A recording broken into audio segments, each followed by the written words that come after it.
Allez, bonjour à tous et bienvenue dans notre temps qu'on appelle Bible en main, encouragement. Moi, c'est le berger Christelle et nous, c'est la Bible en main. Nous vous saluons tous dans le nom puissant de Jésus, de partout où vous nous suivez. Merci pour la confiance que vous donnez à ce programme. Nous nous encourageons et nous sommes dans la Bible, notre série dans la Bible, et nous disons la parole de Dieu marche toujours, du pasteur Omar Kabongo.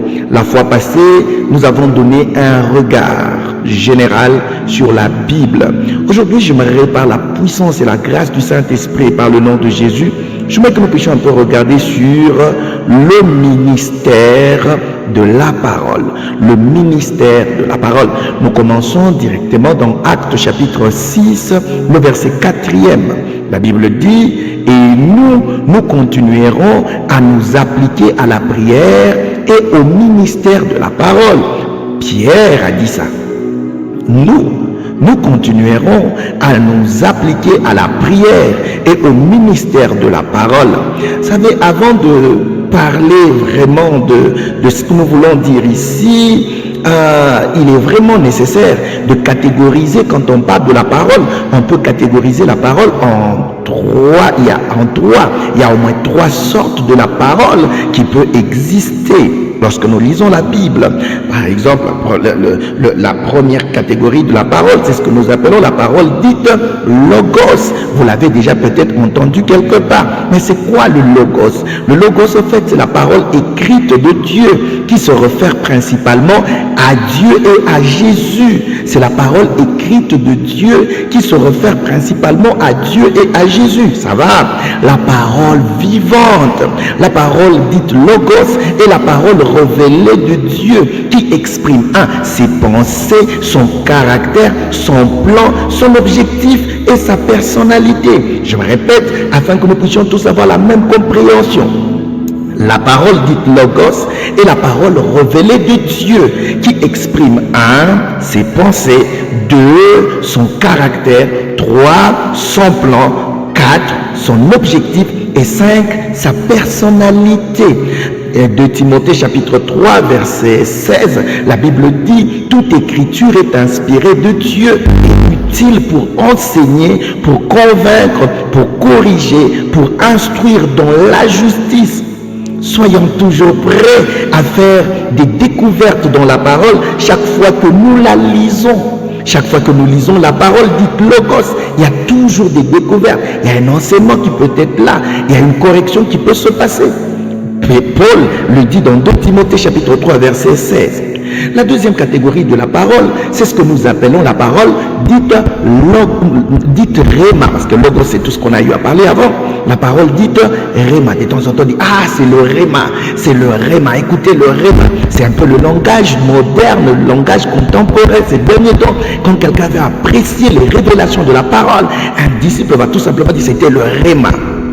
Matthieu chapitre 4 verset 4, la Bible dit, Jésus répondit, il est écrit, l'homme ne vivra pas du pain seulement, mais de toute parole qui sorte de la bouche de Dieu. Dans ce passage, Jésus ne se réfère pas à la parole dite logos, mais à la parole réma.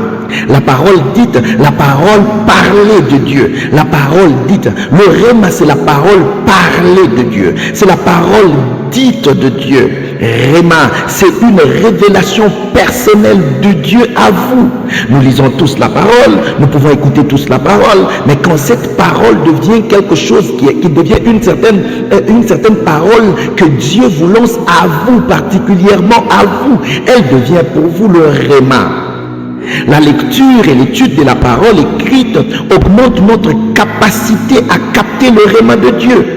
Comment je peux arriver à entrer dans le réma de Dieu? C'est quand je prends le temps de lire et étudier la parole de Dieu, méditer la parole de Dieu. En ce moment-là, plus je le fais, plus j'ai la capacité d'aller capter le réma de Dieu pour moi.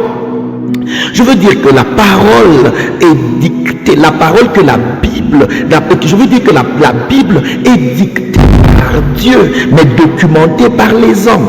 Comprenez, la Bible est dictée par Dieu, mais documentée par les hommes. Jean chapitre 8, verset 47, celui qui est des dieux écoute les paroles de Dieu. Vous n'écoutez pas parce que vous n'êtes pas de Dieu. Vous comprenez ce que Jésus pouvait dire? Celui qui est des dieux écoute les paroles qui viennent de Dieu. Mais si nous n'écoutons pas, parce que nous ne venons pas de Dieu, un enfant qui est de Dieu, celui qui est né de Dieu, a la capacité d'écouter la parole de Dieu. Et cette fois-là, ce n'est pas juste le logos, c'est le réma, chers amis. Tout réma venant de Dieu est plein de puissance. Vous pouvez être dans une situation désespérée et soudainement vous recevez une parole venant du Seigneur disant « Je suis avec toi ». Cette seule parole de Dieu peut changer catégoriquement toute votre vie, votre façon de voir la situation, parce qu'elle est remplie de puissance. Chaque réma de Dieu est rempli de puissance. Par exemple, Matthieu chapitre 28, verset 20, la Bible dit « Voici, je suis avec vous jusqu'à la fin du temps ». Vous savez, Satan s'incline toujours devant le réma de Dieu parce que à l'intérieur du réma gît la vie même de Dieu. À l'intérieur de la parole réma se trouve la vie même de Dieu. Alors, chers frères et sœurs, dans n'importe quelle situation de détresse où vous pouvez vous trouver, il vous enverra son réma comme voie de sortie. La parole de Dieu comme réma devient une voie de sortie dans n'importe quelle situation dans laquelle on se retrouve. Là, nous pouvons lire ça dans le psaume chapitre 107, le verset 20. Alors, j'aimerais que nous puissions tous regarder comment accéder au réma de Dieu. Parce que le logos, tout le monde peut en avoir accès, mais le réma de Dieu, comment nous pouvons accéder au réma de Dieu? Il est vital que tout enfant de Dieu ait accès au réma de Dieu, parce que toute personne que Dieu rehausse, dans son ministère, son business, ou que sais-je encore, vous dira toujours qu'une parole lui est arrivée. Ceci veut tout simplement dire que lorsqu'une parole vient du ciel, cela fait toute la différence. Vous allez vous trouver que vous allez vous rendre compte que toutes les personnes qui sont dans le ministère sont ceux-là qui vous diront « J'ai entendu une parole, le Seigneur m'avait dit, le Seigneur me l'avait dit ». Ça, c'est le réma. Alors, comment on peut avoir accès au réma de Dieu? La première des choses, il faut naître d'abord de nouveau. Jean chapitre 10, verset 16. Parce qu'il faut être brebis de Dieu pour entendre la voix de Dieu. Il faut être né de nouveau. Deuxièmement, il faut créer l'atmosphère pour écouter le réma de Dieu par la louange et l'adoration. Je veux dire que la voix de la louange doit monter au trône pour que sa présence vienne vers nous. Lorsque nous louons le Seigneur, plus nous louons le Seigneur, plus la voix de Dieu viendra à nous. Cette voix de la réma de Dieu viendra vers nous. Écoutez, plus tu loues le Seigneur, plus tu as la capacité de pénétrer le mystère afin d'entendre la voix même de Dieu, qu'on appelle le réma de Dieu. Vous allez le lire dans 2 Rois chapitre 3, le verset 15 et le verset 17. Vous pouvez prendre le temps de lire, par exemple, vous pouvez prendre le temps de le lire, et quand vous le lisez, vous le méditez, vous comprenez. Plus nous louons le Seigneur, plus nous avons accès. C'est comme si la louange ouvre nos oreilles pour mieux comprendre, entendre le réma de Dieu, la parole spécifique pour ce problème spécial. La troisième des choses, si nous voulons avoir accès au réma de Dieu, nous passons par ce qu'on appelle la méditation. La méditation de la parole. Il y a une différence entre lire la parole, écouter la parole, mais aussi la méditer. Méditer, c'est un peu manger, ruminer. Lorsque vous avez besoin de comprendre la méditation, pas de ruminer, la Bible dit que cette parole, que ce livre de la loi ne s'écarte point de ta bouche. En d'autres mots, on ne médite pas la bouche fermée. C'est un peu comme manger, parler, prononcer les paroles. Plus nous méditons, plus nous pouvons avoir accès au réma de Dieu. Josué chapitre 1, verset 8. Quatrièmement, pour avoir accès au réma de Dieu, c'est qu'il faut nous isoler, chercher d'être à l'écart pour écouter sa voix. Le monde est rempli de bruit. Autour de nous, il y a du bruit. Ces derniers temps, il y a de moins en moins de gens qui ont la capacité de s'isoler, être seul, être solidaire, être solitaire seul. Être seul, passer du temps seul avec Dieu et dans une chambre seule, en train de méditer. Il y a des choses que vous n'obtiendrez jamais, que vous n'écouterez jamais, une certaine voix de Dieu que vous n'entendrez jamais si vous êtes dans la masse.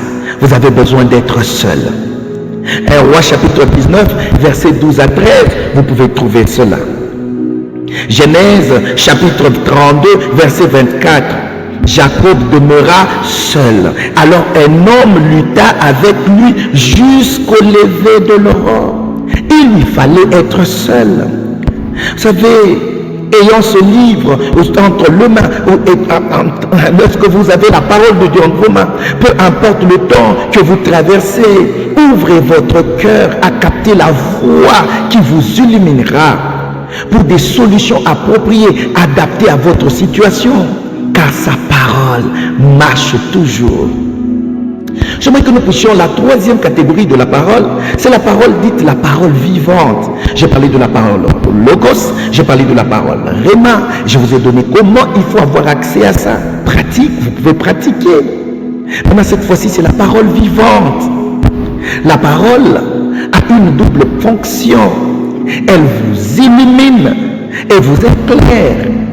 Quand notre entendement sur une vérité des Écritures est établi, nous devenons une lanterne spirituelle, éclairant les autres partout où nous allons. Jean chapitre 1, verset 14, la Bible dit, « Et la parole a été faite chair, elle a habité parmi nous. » Jésus est donc la parole vivante, chers frères et sœurs. Deux aveugles trouvèrent Jésus, la parole vivante, quand il leur demanda ce qu'ils voulaient. Ils lui dirent, « Nous voulons recouvrir la vue. » Alors il leur toucha les yeux en disant, « Qu'il vous soit fait selon votre foi. » Matthieu chapitre 9, versets 27 à 29. Nous nous sommes assez débattus pour voir clair dans un certain domaine de notre vie. Il est temps de nous laisser toucher par la parole vivante qui est Jésus, afin que les écailles tombent, pour que nous puissions voir l'issue dont nous avons besoin. Chers frères et sœurs, laissez la parole vivante réagir à vos perspectives. Laissez-la forger votre système de pensée. Laissez-la ancrer dans votre homme spirituel et les activer où que vous soyez. Même si vous êtes attaqué dans vos rêves, elle prendra votre défense. Peu importe la source de douleur, les peines et l'inconfort, ils seront examinés par la parole vivante. La parole de Dieu marche toujours. La parole du Seigneur marche toujours. Chers frères et sœurs, c'est par ici que nous terminons par rapport au ministère de la parole. C'est que la parole de Dieu est capable de faire le service de la parole. Et là, nous voyons le logos, les trois sortes de la parole. Et là, à l'intérieur, on a vu le logos, on a vu le rhéma, mais on a vu aussi la parole vivante de Dieu.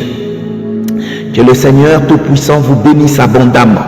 Si vous ne vous êtes pas encore abonné sur notre chaîne, allez-y très rapidement, abonnez-vous. Et je crois que par la grâce de Dieu, le Seigneur vous visitera encore. Que Dieu vous bénisse. On se dit au revoir et à la prochaine. Bye bye, bye. À la prochaine.